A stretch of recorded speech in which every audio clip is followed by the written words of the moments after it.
There are some celebrities out there who are struggling day to day in their finances as if they've never even made it. And in this particular video, I actually want to address some of the things that you can do as an entrepreneur to where you can actually be more wealthier than the people that you actually aspire and look up to and believe that they're doing much better than you. So having a business is only the first step. Like, having a business is the gateway to creating wealth.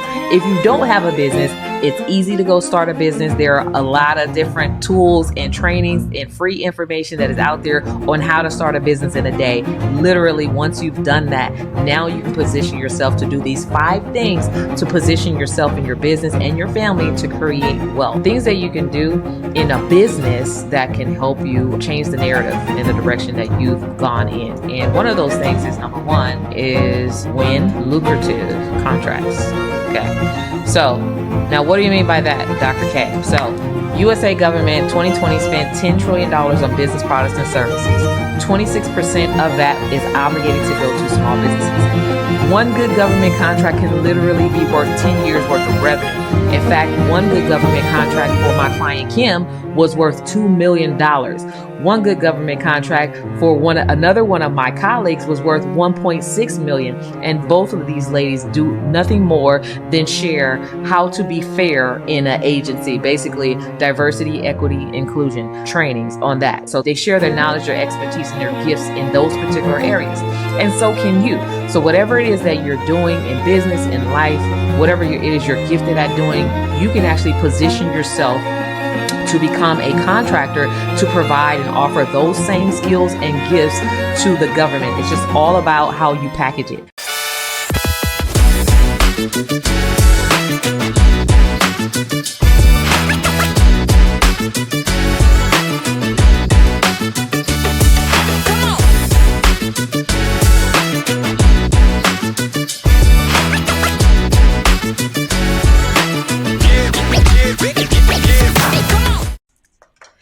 Make more money than celebrities doing this. Hey, what's up, everybody? I'm Dr. Karwanna D, your GovCon expert and business growth specialist. Of course, in this particular video, I'm going to show you 5 things that you can actually do as an entrepreneur to walk away more wealthier and also more profitable than most celebrities that we honor and look up to on a daily basis. I'm not a celebrity, so I don't know anything about that. At least I don't think I am, but I know that there are some celebrities, actors, lawyers, doctors, singers. Like, there are some celebrities out there who are struggling day to day in their finances as if they've never even made it. And in this particular video, I actually want to address some of the things that you can do as an entrepreneur to where you can actually be more wealthier than the people that you actually aspire and look up to and believe that they're doing much better than you. And there are some strategies that some people just don't understand business. Most people don't understand how to create wealth. So these particular strategies, just 5 moves that you can do to actually make more money than any celebrity, more money than any athlete, more money than any artist or whatever. You can do that as an entrepreneur, and I'm going to show you exactly how. So having a business is only the first step. Like, having a business is the gateway to creating wealth. If you don't have a business, it's easy to go start a business. There are a lot of different tools and trainings and free information that is out there on how to start a business in a day. Literally, once you've done that, now you can position yourself to do these 5 things to position yourself and your business and your family to create wealth in a meaningful way. I'm excited about today's topic because I'm going to share with you like the shockingly secretive information that most people are not privy to, right? On how to actually create wealth in a business and how actually contractors with the government and entrepreneurs and people who have businesses and $1 million firms are actually having more profits, more wealth than actual celebrities that we see every day on television, on these award shows, in these movies and stuff. And now you're starting to hear their stories of how they've been ripped off and how although their contract is worth so much money, but they have to pay all of this overhead, right? And in a way with regular average middle class earnings. And so you definitely don't want that to be your story. And this is for you, even if you are one of those celebrities that hasn't been able to create wealth with your gifts, we're going to show you exactly in this video things that you can do in a business that can help you change the narrative in the direction that you've gone in. And one of those things is, number one, is win lucrative contracts. Okay. So now what do you mean by that, Dr. K, right? So USA government 2020 spent $10 trillion on business products and services. 26% of that is obligated to go to small businesses. In the US, a small business is any company that has under 500 employees, right? And with that said, there are a ton, a plethora, like there are 33 million small businesses across the US that today that exists, okay? So with that's over $2.6 trillion that's on the table. There's a lot of opportunities that are out there. Not 2.6 million, but $2.6 trillion that's on the table. And that was on the federal level alone. There's even more money when you add the local state spending and their obligations to do business with you as a small business entrepreneur. Okay, now with that, out of the 33 million businesses that exist across the US, only 2% of those businesses are reported to have earnings of $1 million a year or more. Okay. Only 2%. What does that say to you? To me, it says there's room at the top, and there's room at the top for you if you understand how to create wealth and how to convert your business into a cash flow machine. One good government contract can literally be worth 10 years worth of revenue. In fact, one good government contract for my client Kim was worth $2 million. One good government contract for another one of my colleagues was worth 1.6 million. And both of these ladies do nothing more than share how to be fair in an agency, basically diversity, equity, inclusion trainings on that. So they share their knowledge, their expertise, and their gifts in those particular areas. And so can you. So whatever it is that you're doing in business, in life, whatever it is you're gifted at doing, you can actually position yourself to become a contractor to provide and offer those same skills and gifts to the government. It's just all about how you package it. And of course, we show you exactly how to position and package your existing gifts or your existing offer or services so that it's appealing to the government. That's the first thing that you want to do, is learn how to win a government contract. And there are strategic steps. Of course, you have to, in order for you to win a government contract, you have to have a business first. So number one is to have a business, and your business has to be 100% in compliance, right? You cannot owe taxes and still land government contracts because it's out of compliance. You have to fix that, right? You cannot not have a suspended LLC and not be in compliance with the state and still assume that you're going to get a government contract. That is out of compliance. So you have to have a compliant and legitimate business in order to do business with the government. Anybody can do these things. In order to do business with the government, of course, the step one was to get a business, get your business registered, not only on sam.gov, but across the state and your city local small business programs, which will enable you to leverage your socioeconomic disadvantage to participate in these pools of money that's already set aside for you. Okay. And then when you look at those opportunities, you want to respond to them and rinse and repeat. So that's just in a nutshell how to win a government contract. You have to be responsive, right? You have to do the things that they ask you to do and say the things that they're asking you to say. They're doing a call and response. You're responding to the call. Nothing more, nothing less, very specific. So number two is incorporate tax strategies. So I'm going to share with you really quick what that actually looks like. Okay. So I have a wealth creation method. It's called the WOW method. It's the wheels of wealth, right? So it's a 4-step method, right? Which, if this is a vehicle, and if you're utilizing your business as a vehicle and not as a storefront, you're converting your business into a vehicle, and vehicles are designed to get you from point A to point B. So I'm just going to do a brief summary. I have another video specifically around the wheels of wealth. You can check that out on my YouTube that goes into more granular details. But what this does, it shows you how to actually create wealth. These first two wheels are like business credit and personal credit, right? Because this gives you leverage to access capital. In fact, in order for you to make money, you have to have some money. And sometimes if you don't have the money, you have to go borrow the money. And so there's a whole nother video on my YouTube about how to leverage debt to create wealth. So you can check that out as well in granular detail. But in a nutshell, you have to have money to make money begets money. Everything was produced and designed to produce after its own kind. So if you want more money, that means you have to have some money to produce after its own kind. Okay. And when you don't have it, that means you have to inherit others money, right? Other people's money, right? And because it's going to produce after its own kind. So you have to have capital. So capital, business credit, personal credit gives you access to capital. It gives you access to products and all these other things. It just gives you a little bit more power, right?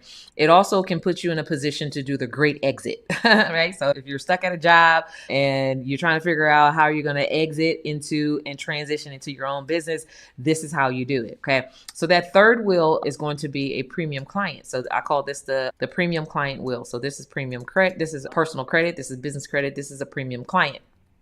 So this one is government. So the government is the number one biggest purchaser of business products and services in the world. They are the largest premium client you could ever acquire. If you are in business to make money, this is definitely something that you want to pay attention to, right? Don't let it go over your head. Don't let it get away from you. Don't ignore the opportunities that are out there for you because of the terms government contract. Just think of them as a client. They just a client that got deep pockets. That's all it is, right? They're a client that has deep pockets. So we have a premium client. And what this premium client does is gives you what's called a CF. So it gives you what's called a cash infusion, okay? This is the best way, the more realistic way, the proven way that I've seen for you to get cash infusions into your life, right? By doing business with the government that's making them your client. And these clients pay big, right? So as you can see, this is money, right? This is money over here. That's money, right? Money begets money. So you got to know that we're talking realistic goals, right? And so this is how you do it. This is how you get into the game. Now, that fourth wheel, because money begets money, right? And there's a such thing called Uncle Sam who want a little bit of piece of your pie too. Like you're getting the money from Uncle Sam and then they want you to give a little bit back, right? It's a give and get, right? This is what cash flow, this is the whole terminology cash flow come from. You got to get and give. You got to give and get, right? That's just how it works. But how do you avoid most of the problems that celebrities having to be in trouble for tax evasion or having to pay so much in taxes that you don't want to pay them? That type of thing. So this fourth wheel is called a tax advantage strategy. So these tax advantage strategies is something that you have to have in place. So this is actually number 2 on my list, a tax advantage strategy. Now there are various types of tax advantage strategies that exist.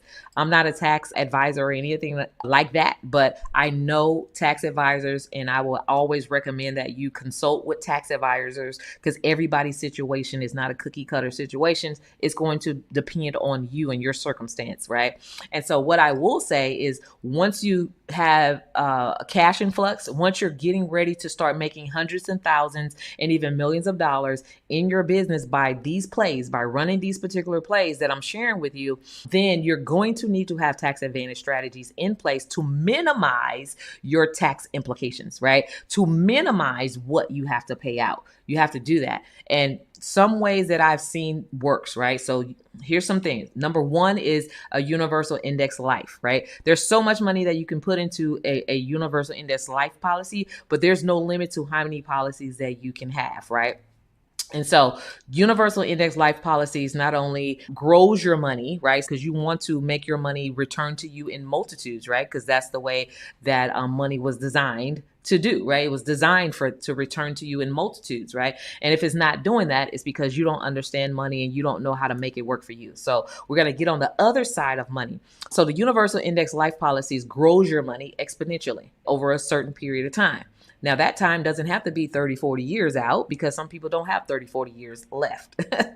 Depending on who you work with and how they set it up, it can actually, you can fully optimize on your universal index life policy over a 7-year period. So I think everybody has a little bit of 7 years, but also depending on who sets it up for you, you can actually make money for you and start utilizing it while it's making money for you. You're also using it other places and it's still making money for you as if you still have it in the account. So that's like a banking on yourself type of strategy. But what this does, it grows in the multitude and it grows tax-free. You can pull it out tax-free when you do it this way, right? So that's a tax advantage strategy. So your money is going in and it's growing in multitudes and you can pull it out while you're using it tax-free. Okay. So that's a strategy.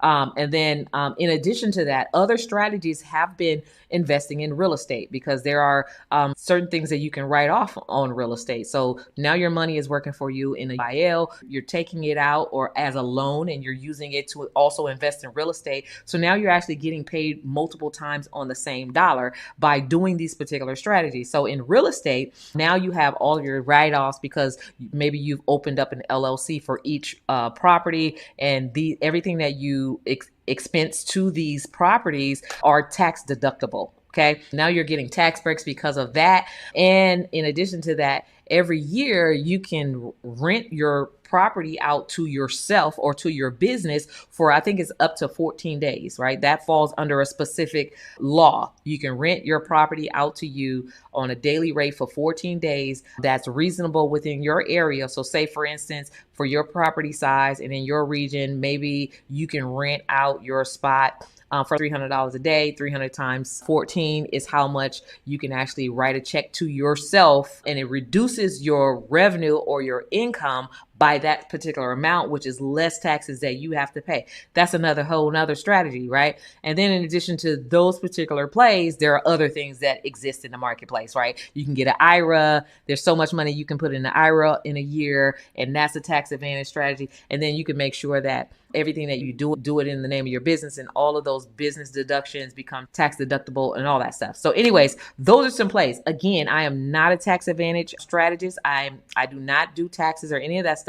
Those are just things that I've seen work for me and work for a lot of my clientele. But whatever tax strategy you're going to need, you're going to consult with a professional in that area. But just know that you're going to need a tax advantage strategy in place so that you're not like a celebrity who ends up not paying the taxes because of the extenuous amount and then end up with tax evasions and all of these other things. There are things in place that you have to foreplan how to make these things work for you. So number 2 on my list was a tax advantage strategy, right? So you want to create wealth. You want to have lucrative government contracts. You want to have a tax advantage strategy to minimize the taxes and make your money work for you. So if your money is not working for you, then guess what? It's time to employ it and do it the smart way. Learn more about how money really works. Number 3 is tied into something that I actually covered in my Wheels of Wealth. Number 3 is leverage credit, other people's money. Most people don't want to use other people's money, but it's a great way to create wealth.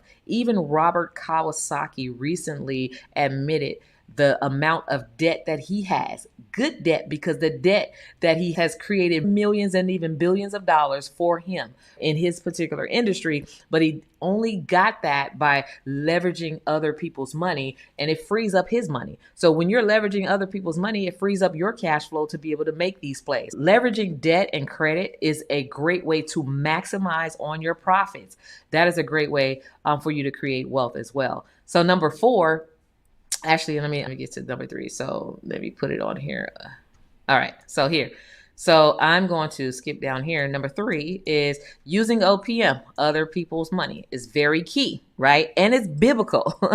So if you go back to last week, I did a video on leveraging debt to create wealth. And I talked about how the story in the Bible about Elijah and a widow and how she ended up borrowing the vessels that she needed in order to pour the oil and then go back into the marketplace and sell that when she had nothing, and brought her well over returns over her investment, and how now she got out of her situation because she borrowed. So it is a scriptural biblical principle to borrow other people's money and to borrow and to have that particular type of leverage by using other people's money. There's good debt, there's bad debt. If the debt that you have that you're leveraging does not bring real you money to pay that debt off, then it's bad debt, right? And I'm not talking about borrowing money to go buy a purse, because if that purse is not going to pay you 10 times or 100 times more than it was when you bought it, or the cost of buying it or borrowing the money to buy it, then that is bad debt, right? But anything that's going to give you a return on your investment is definitely going to be leveraged debt. And that's a great thing. Okay. So other people's money was number 3. Number 4, I'm glad that the Wheel of Wealth, of course, was an indicator of all these things. That this is why my methodology or framework around the whole Wheels of Wealth, like this stuff really works. And investments, passive streams of income. So watch this. Now, here's the thing about having investments. This is number 4, is having investments. Like, you got to invest in yourself. You got to invest in the things that you believe. You got to invest to actually create wealth. The thing, in order for you to get a tree, let's just say this is a tree. In order for you to get a tree filled with maybe fruit, maybe this is an apple tree, you have to first plant the seed. And then you have to nurture the seed. This is water. You have to nurture the seed in order for it to grow into that tree. It's no different for your business and making investments in yourself. You have to plant seeds. And seeds, in order for you to get money, you have to sow seeds of money. Monetary seeds grow monetarily, and it grows in a multitude. One apple seed turns into a tree full of apples that are filled with multitudes of apple seeds, right? And so money is no different. Finances is no different. $1 planted could turn into a multitude of dollars that will grow on your financial tree. But you have to understand that it takes money to make money. And you have to understand that in order to reap a harvest, you must plant the seed. Okay. So that's how it works. So planting seeds are very key. Investments. So here's the gameplay, right? This is what most celebrities don't do. Most people don't do. Most entrepreneurs don't do. But if you do this, like, your chances of actually becoming more wealthier than the average everyday celebrity will skyrocket just by this particular play. So say, for instance, so there's active streams of income, and then there are passive streams of income. So using number 4, the investments, I'll put that here. So using number 4, the investments strategy, this particular thing, active streams of income is things that you have to work for. You go to work, you provide a service, you provide a product, you get paid, right? You work for the money. Passive streams of income is you make money regardless if you get up and go to work or not, right? So at some point, while you're making your money work for you by landing lucrative government contracts and like all of these things are happening, now you have money momentum, your wealth is growing, you have tax strategies in place, now your wealth is growing, and now you have built yourself to a $5 million a year empire, okay? This is just hypothetical. I'm using this as a number. That number could be 6 figures, multiple 6 figures. It could be $1 million or whatever, but I'm just using 5 million for this particular example because you're actively doing the work. If you were a singer, you're actively performing and doing concerts and selling merchandise in order to make the money that you make. If you were an actor, you're actively doing movies and television shows and films and stuff in order to make the money to be able to do these things. But at some point, the money that you make, you want to reinvest them into things like real estate. I'm just going to put RE, real estate, right? Rental property, real estate. Now, I'm not talking about something that you're going to go live in. I'm talking about rental property. You can have rental property all over the world, right? In other countries where it's affordable. So you want to always reinvest your money. You've already planted a seed. You've already gotten a return on your investment. Your money is already getting more money, right? So you've already created this money momentum. Then what? How do you project what your future is going to be like to where everybody's good? Like nobody's planning to be working for 90 years. Nobody's planning to be working at the age of 90 to 100, right? I don't know about you, but I don't plan to be working to the age of 90 to 100. I don't plan on doing that. And so what do? You don't want to work until you can't work no more, because as soon as you are not active, your income dies. It comes to a halt, right? If you only focus on active income, by the time you're no longer able to be active, maybe you've gotten hurt, maybe you've gotten sick, maybe you've had a baby, or whatever the situation, as soon as you're unable to act, then your income halts, right? So this is the reason why you also want to turn your active income and replant it into passive streams, right? So you want to reinvest some of that money into passive streams, right, of income. One of those passive streams includes the UIL, because it continues to grow. And at some point now you're just pulling money from a growing pipeline of money, and you don't have to work for it anymore. It's working for you. So that's just one just one strategy there of how to create passive income. But the other thing is the rental property, right? So let's just say now you have a multitude of rental properties. Maybe for every 10 rental properties, this is just a hypothetical example. So every 10, it brings you in $500,000 a year. Let's just say that as an example. So every 10 is bringing you in $500,000 a year. And so how many of these would you have to surpass the $5 million a year that you're actively working for? So we take 500,000. Let me bring up a calculator. So we have calculator. So you take 5 million, 1, 2, 3, 4, 5, 6, and divide that by 500,000. And you would have to have 10 properties. You need to have 100 properties. So you need to do, if you have 10 properties that brings you $500,000, then you need to do that 10 times. So that's 10 times 10, that's 100 properties, right? So that's 100 rental properties will bring you 5 million. And maybe that can be your one play. 100 rental properties, or you can multiply or diversify your portfolio by saying, okay, we have 10 doing $500,000, but I don't want to have to manage 100 properties unless it's like 100 rooms in a building, right? Maybe this is like a multi-dwelling property, and that kind of saves you time, right? But anyways, maybe instead of 100 properties, you're like, okay, I'm gonna do 10 properties, and then I'm gonna invest in some stocks, like maybe some bonds that I know is gonna bring me my money back or whatever, make my money work for me. Maybe some other things. Maybe there's some gold bars and silver bars that hold value. Maybe there's some art that you can invest in that's going to hold value as well. And then now your passive streams of income. Maybe there's a book or ebook or something that you can write based off your experience in business, and maybe that's selling over and over, and that brings you about $100,000 a year, right? And so now you have passive streams that you no longer have to work for because you've reinvested your active income into passive streams of investments that's going to continue to grow and outgrow. At some point, it's going to outgrow because it's going to start just like your active income, and at some point, it's going to outgrow your active income portfolio. And that's what you want it to do. You want your passive income to outgrow and outperform ultimately over a certain period of time to outperform your active income. That is the true essence of time freedom.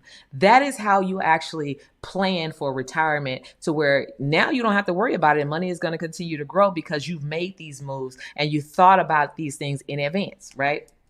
You got to think about these strategies and these things in advance, because nobody wants to work forever, regardless of how, and that's number 5 on my list, by the way. Regardless of how much you love doing your job or love doing the work that you do, love serving the people that you serve, nobody has forever to work. And so you have to think years in advance and do the thing now, because things don't just happen. Right? These are problems that's not just going to work itself out. These are not plays that are just going to fall into place for you. You have to be intentional about these things. All right. So that's it for today. We are helping more people become more financially literate, as well as understanding how to win these lucrative contracts and access tools that will help you to have leverage and understand how to build and create the money momentum. We do that in our 5-day challenge, where we're showing people how to get pre-qualified for government contracts.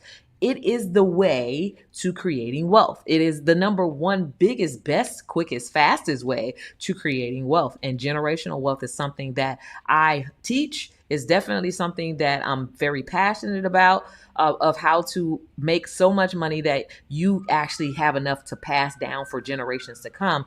This is just the first step. So if you go to govconchallenge.com, you can actually register for our next upcoming 5-day challenge, where we're helping small business entrepreneurs learn how to position themselves and to qualify themselves to create wealth and to have more money than celebrities have. So let's go. We'll see you on the money side. And thank you so much for tuning in today. Until next time, go be fruitful and multiply your wealth. Subdue it, all those things. Subdue all the things that's holding you back. You're above those things. So you get to stomp on it. You get to educate yourself. You get to overcome those things. And then will you have dominion over all of your circumstances and over all of your dreams. So go live life by design and not by default. We'll check you next time.